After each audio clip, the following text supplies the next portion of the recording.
Est-ce que vous savez combien vous avez exactement sur tous vos comptes en ce moment? Livret A, PEA, assurance vie, compte courant. Le chiffre exact, là, maintenant? La plupart des gens ne savent pas.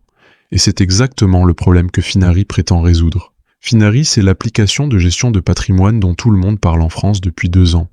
Mais est-ce qu'elle tient vraiment ses promesses? Est-ce que le gratuit suffit? Ou est-ce un piège pour vous faire payer? J'ai passé une semaine à tout tester. Dans cette vidéo, je vous donne mon verdict complet. Les vrais avantages, les vraies limites, et pour qui ça vaut le coup. Finari est une start-up française fondée en 2020. L'idée, centraliser tous vos comptes financiers dans une seule application. Compte courant, épargne, bourse, crypto, immobilier, tout au même endroit. Ce qui les distingue, ils agrègent automatiquement vos données bancaires via la technologie DSP2. Vous connectez votre banque une fois et Finari récupère vos soldes automatiquement. Modèle freemium, une version gratuite qui couvre l'essentiel, et une version premium à environ 4 € par mois. Aujourd'hui, il revendique plus de 300 000 utilisateurs en France. La première étape, c'est connecter vos comptes. Finari supporte la quasi-totalité des banques françaises, BNP, Crédit Agricole, Boursorama, Fortuneo, Trade Republic. Le processus prend environ 5 minutes.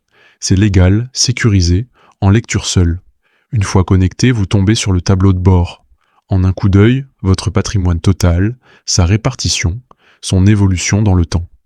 Pour quelqu'un qui n'a jamais eu de vision globale de ses finances, c'est une révélation. Dans la section investissement, vous suivez vos ETF, actions, crypto. Finari calcule vos performances et votre rendement annualisé automatiquement. Mais il y a des limites. Le suivi de l'immobilier est manuel.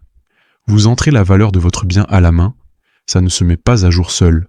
Les exports de données sont réservés au premium. Voici mon analyse objective. Les points forts. La prise en main est immédiate. 10 minutes et vous avez une vision claire.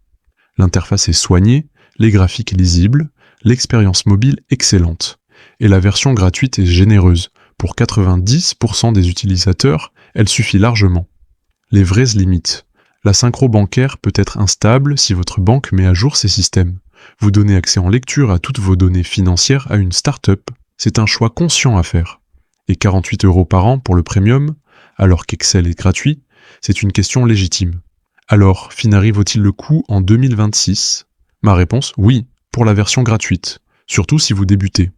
Si vous investissez dans des ETF via un PEA, Finari gratuit fait exactement le travail. Mieux qu'Excel, synchronisation automatique, 0 effort. Par contre, si vous avez un patrimoine immobilier complexe ou besoin d'exporter vos données, vous allez vite être limité. Mon conseil, testez 3 mois en gratuit. Identifiez ce qui vous manque. Décidez ensuite pour le premium. Finari, c'est l'outil de référence pour visualiser son patrimoine en France. Pas parfait, mais le meilleur de sa catégorie pour les débutants. Le lien est en description. Gratuit, 5 minutes à configurer. Si la vidéo vous a aidé, un like ça change tout pour la chaîne. Et dites-moi en commentaire quel outil vous utilisez. Je lis tout. À la semaine prochaine.